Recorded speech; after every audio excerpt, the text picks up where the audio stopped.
Boa noite, Recap! Gente, que worship incrível, né? Uma salva de palmas para Jesus pela vida deles. Amém. Gente, foi a primeira vez da Julinha aqui. Uau, ela foi incrível, não foi? Júlia, que Deus continue te abençoando grandemente. Foi incrível. Você é um privilégio pra gente ter você aqui conosco. Continue assim que você, vai voar. E bom, antes de tudo, gostaria de agradecer ao pastor Eduardo, à pastora Priscila, por essa oportunidade, ao Gu e a Lari, esses líderes. Gente, quem realmente tem contato com eles, fala que ele assim, não é Valen, a Valen tá ali concordando. Todo mundo aqui que realmente tem contato com eles estão de prova do quanto eles são importantes e assim, eles são incríveis pra gente. Então, muito obrigada pela oportunidade. É um privilégio poder estar aqui contribuindo para o reino de Deus. E bom, gente, antes de iniciar a palavra, eu gostaria de fazer uma oração com vocês. Fechem seus olhos, por favor. Amém. Obrigada, Pai, por essa oportunidade. Obrigada pela vida de cada pessoa aqui hoje. Espírito Santo de Deus, nós clamamos e te pedimos que não seja eu falando, mas que seja o teu Espírito Santo falando através de mim. Em nome de Jesus, todo espírito maligno que vem tentando, todo sono, toda ansiedade, toda angústia, toda preocupação que possa impedir com que eles recebam, que caia por terra agora no nome de Jesus. Muito obrigada por essa oportunidade. Obrigada por tudo que o Senhor tem feito e abra os corações para que nós possamos receber mais e mais de Ti, cada vez mais. Em nome de Jesus, amém. Bom, gente, vamos então para a palavra. Coloca para mim, por favor, no livro de Efésios, capítulo 1, versículo do 4 ao 5.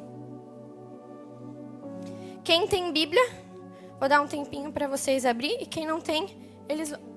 incrível. Uma salva de palmas para eles, pela produção. Eles são incríveis, são fenomenais. Amém. Eu vou ler aqui na minha Bíblia, mas é a mesma versão. Porque Deus nos escolheu nele antes da criação do mundo, para sermos santos e irrepreensíveis em sua presença. Em amor nos predestinou para sermos adotados como filhos, por meio de Jesus Cristo, conforme o bom propósito da sua vontade. Ou seja, o que está trazendo aqui? Desde a fundação do mundo, já foi planejado.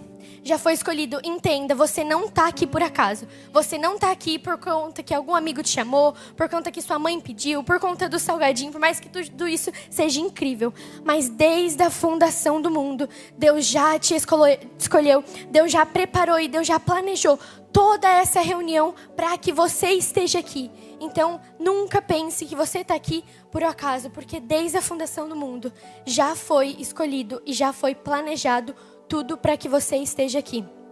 E bom, a igreja é composta por pessoas escolhidas, por pessoas que Deus nos amou. Deus entregou o seu Filho unigênito para morrer por nós, para que nós possamos estar aqui hoje. E nós temos que entender que nós somos devedores desse amor.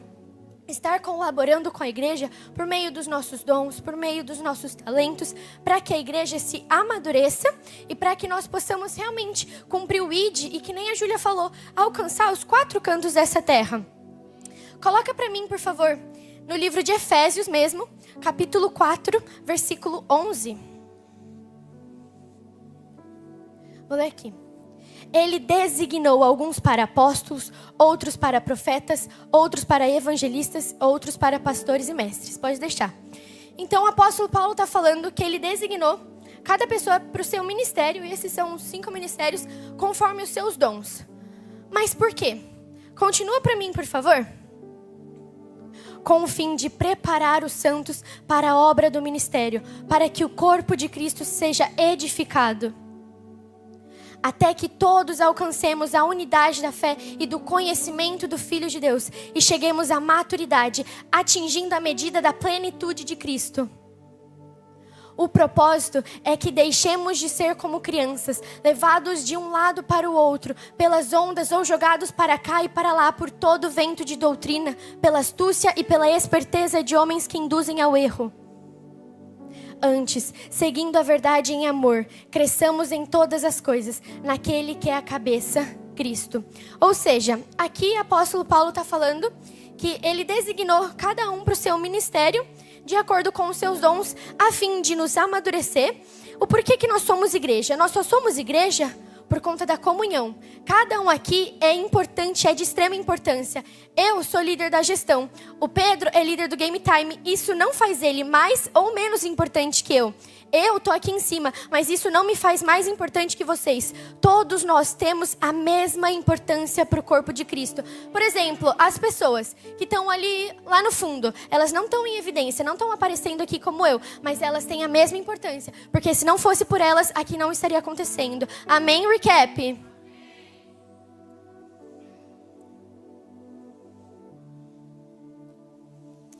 Então aqui está falando que a igreja, ela é feita para que nós amadurecemos a fim dos nossos dons cada vez mais, para que nós possamos alcançar as vidas lá fora, as vidas lá do mundo. Coloca para mim, por favor, agora em 1 Coríntios, do capítulo 12, versículo 4, por favor.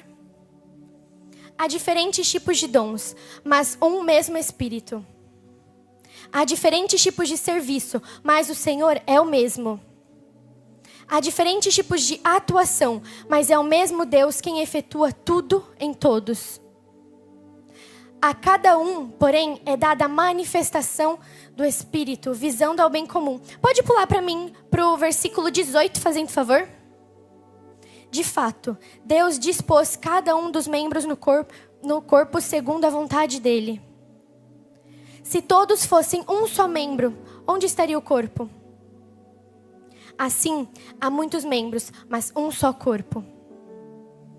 O olho não pode dizer à mão, não preciso de você. E nem a cabeça pode dizer aos pés, não preciso de vocês. Ou seja, que nem eu estou falando aqui. Cada um tem a sua devida importância para o corpo de Cristo. Ninguém é mais ou menos importante que ninguém. Mas aí você se pergunta, mas Rafa, eu não sei falar em público. Eu não gosto disso. Isso é algo que assim, eu não me sinto confortável. Mas você sabe fazer um vídeo. Você sabe fazer uma arte no CapCut. Ou seja, o que eu estou querendo falar? É através dos seus dons que vocês vão descobrir o seu ministério. Davi, por exemplo, ele era da Bíblia. Ele era um pastor e ele tocava harpa. E Saul era o rei da época. E quando Saul ficava atormentado por um espírito maligno, durante o dia, durante a noite, chamava quem? Chamava Davi para tocar harpa para ele. Ok, normal. Então Davi, ele era um pastor e ele tocava harpa. Só que ele já tinha um propósito. Ele já tinha profecias que ele ia ser o rei. Mas foi através do dom dele que ele descobriu o ministério dele. Então, às vezes, você está aqui, você está gravando um vídeo. Mas isso é só o caminho que vai te levar para o teu ministério. Amém? E aí você fala, mas Rafa, como que nós vamos funcionar se cada um pensa diferente? Por exemplo, eu penso diferente da Rai. Eu penso diferente do Léo, do Davi, do Pedro. Eu não penso igual eles. Cada um tem a sua opinião. Cada um tem a sua diversidade.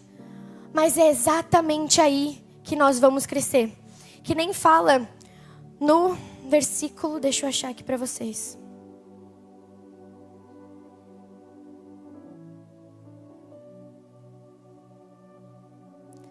No versículo 16, dele todo o corpo ajustado e unido pelo auxílio de todas as juntas, cresce e edifica-se a si mesmo em amor, na medida em que cada parte realiza sua função.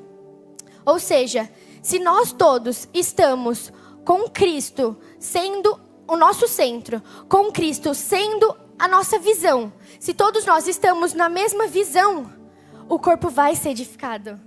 Isso é algo muito lindo, porque cada um é diferente. Não, entenda, você não vai ser igual ao outro. Se você está aqui pensando que você vai ser igual ao outro, você está totalmente errado e você vai se frustrar muito ao longo dessa caminhada. Porque cada um tem a sua visão, cada um tem o seu pensamento. Só que se nós todos estivermos alinhados em Cristo, o corpo vai ser edificado de uma forma linda. Então, assim, nós somos igreja por conta da comunhão, por conta de todo o nosso conjunto. Mas... qual que é a nossa missão como igreja? Qual que é a nossa, vou usar uma palavra mais forte, qual que é a nossa responsabilidade como igreja? E a nossa responsabilidade como igreja é muito forte. Quem está prestando atenção, bate uma palma. Teve um delay, então eu vou fazer de novo. Quem tá comigo, bate uma palma. Amém. Presta atenção, que isso é algo muito forte. Isso é algo que, se todo mundo entender, cara, vai ser estrondoso o avivamento que Deus vai fazer no Brasil. Vai ser absurdo. Presta atenção. A igreja vem da palavra eclésia, que é um termo do grego que tem a preposição ek ou ex, que significa para fora, e pelo verbo kalel, que significa chamar ou convocar. Ou seja, desde a palavra eclésia, já é chamados para fora. Qual que é a nossa responsabilidade como igreja? Entenda isso, porque se a gente entender isso, vai ser estrondoso. Tem um avivalista, um evangelista chamado Billy Graham, e ele fala que a Bíblia não manda que os pecadores busquem a igreja, mas que a igreja vai atrás dos pescadores, vai em busca dos pescadores. E nós precisamos entender isso, que a nossa responsabilidade como igreja é lá fora. É lá que vai começar o nosso ministério. Aqui a gente se edifica, aqui a gente amadurece em união. Mas o nosso chamado é para fora. É fora dessas 4 paredes. E se a gente entender isso, a gente vai alcançar muitas pessoas. Uma frase muito clichê, mas que é muito real, é que nós somos a Bíblia que o mundo lê. O que é isso? Muitas pessoas, a maioria das pessoas lá de fora, não leem a Bíblia, mas elas leem você. Você que está aqui no recap, você que está servindo, você que está vindo, você que está postando, os olhos das pessoas vão estar 100% em você. Os olhos das pessoas vão estar te olhando. Sabe aquela frase? Ai, você é crente, não sabia que você fazia isso. Ai, você é crente, não sei o quê. Por quê? Por conta que nós temos essa responsabilidade de ser a Bíblia que o mundo vai ler. Eles vão estar assim, 100% em ti. Qualquer coisa que você fizer, eles vão estar lá para te julgar. Eles vão estar lá para falar, ai, mas você vai dizendo isso, você é crente, não sei o quê. Então assim, nós temos que ter muito cuidado no que nós vamos fazer para fora. Porque nós, como igreja, aqui nós estamos recebendo o alimento espiritual. Vocês aqui, cada um se edificando, nós estamos recebendo o alimento espiritual para nós lançarmos para fora. E assim, eu estava lendo um livro do Otmani, o Evangelho de Deus, é muito bom. E ele fala que, presta atenção, quando nós percebemos, nós só vamos valorizar algo quando nós percebemos o valor dessas coisas. Por exemplo, se você, vou fazer que nem tu, Pedro, vou sentar. Por exemplo, você está na praia. Pensa, agora é temporada, a gente está na praia.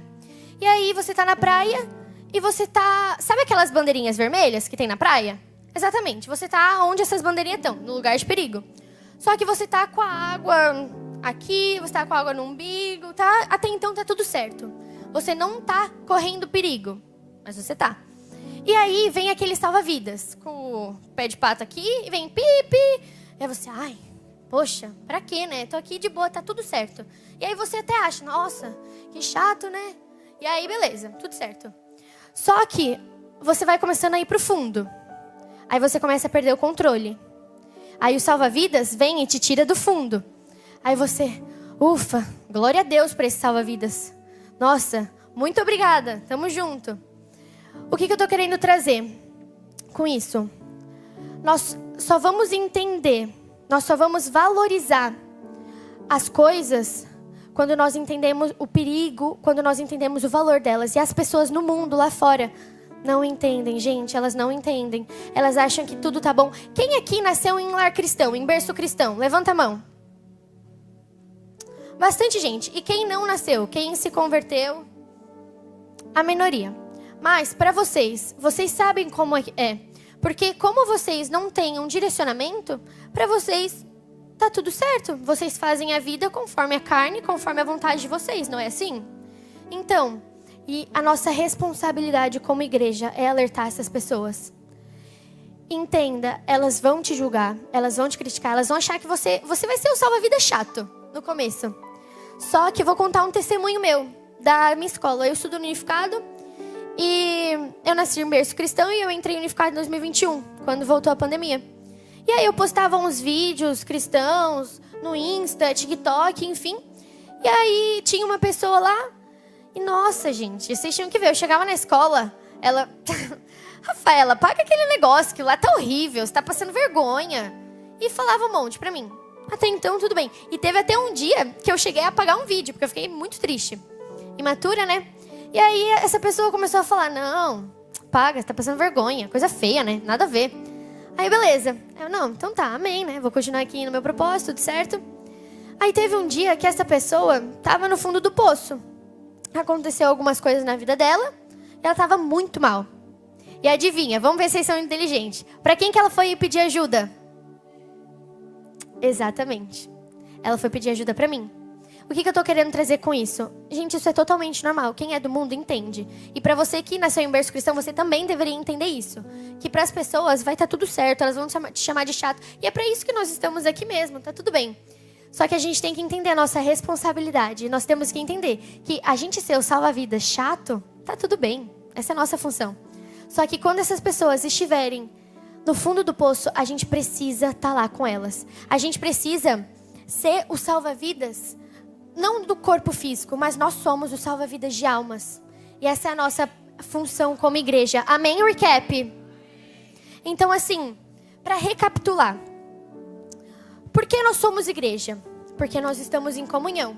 Assim como o apóstolo Paulo diz, cada um tem a sua função. Você não vai pensar igual ao outro. Você vai ter dons diferentes dos outros. E tá tudo bem. Tendo Cristo como centro, tendo Cristo como visão, nós vamos se encaixar. Isso é uma coisa linda que Jesus faz e edifica o corpo de Cristo. Mas qual que é o nosso papel como igreja então? É cuidar das vidas lá fora. É ser chamados para fora. É cumprir o equibalo. Equibalo é quando você empurra algo com muita força. E essa é a nossa função. Deu para entender, gente? Deu para captar isso? Hoje eu quis trazer uma mensagem mais calma, mais tranquila, com menos informação. Para quê? Porque o Espírito Santo falou que isso é algo que, por mais que seja pouco, não é simples. Isso eu sei que não é fácil. Não é fácil. Mas se a gente entender isso, se a gente realmente sair daqui e a gente ficar martelando com isso na nossa cabeça, nossa, essas vidas do mundo, esses seus amigos. Alguém estava aqui quando a Jay Reis estava aqui, veio para cá pregar? Nossa, bastante gente. Então, ela veio aqui ministrar. E aí ela passou a reunião toda ministrando. E eu chorando, chorando, chorando. E eu chorando, eu ficava ali no fundo. E aí eu chorando, sentada, chorando, chorando, chorando. E o Espírito Santo só me trazia uma visão. Que visão que era essa? Dos meus amigos, da minha família, no lago de enxofre, no fim dos tempos. E aí o Espírito Santo falava pra mim, essas vidas, Rafa, tava na sua conta. Essas vidas, era você que tinha que ter salvo. Era você, por mais que que você não esteja aqui, você tem um amigo que não é cristão. E nós precisamos levar o evangelho para essas pessoas. Por mais simples que seja, por mais que assim, você fale com uma pessoa, quem aqui tem melhor amigo ou melhor amiga? Exato, esses melhores amigas ou amigos muito próximos. Quando eles vêm te dar um conselho, gente, essa é a melhor hora para você evangelizar. Eu adoro quando uma pessoa vem pedir conselho para mim, que essa pessoa não é cristã. Juro, eu falo, glória a Deus, obrigada Jesus, que era isso que eu precisava. E aí a pessoa vem te pedir conselho, aí você enfia a Bíblia na goela. Aí você fala, meu Deus, agora é a hora de eu falar tudo que eu sei. Então assim, eu sei que nós sermos cristãos não é fácil. Mas é a melhor coisa e nós precisamos entender o porquê somos igreja e a nossa função como igreja. Então, que nós possamos sair daqui com o entendimento que nós somos o salva-vidas de almas, que nós somos os pescadores de almas, não importa o dom que você tenha, não importa qual forma você vai fazer isso, mas se você conseguir cumprir o ID, seja na sua casa, na sua família, realmente, sendo cristão, sendo igreja, para fora dessas quatro paredes, a gente vai impactar o mundo. Amém, recap? Que Deus abençoe vocês, gente.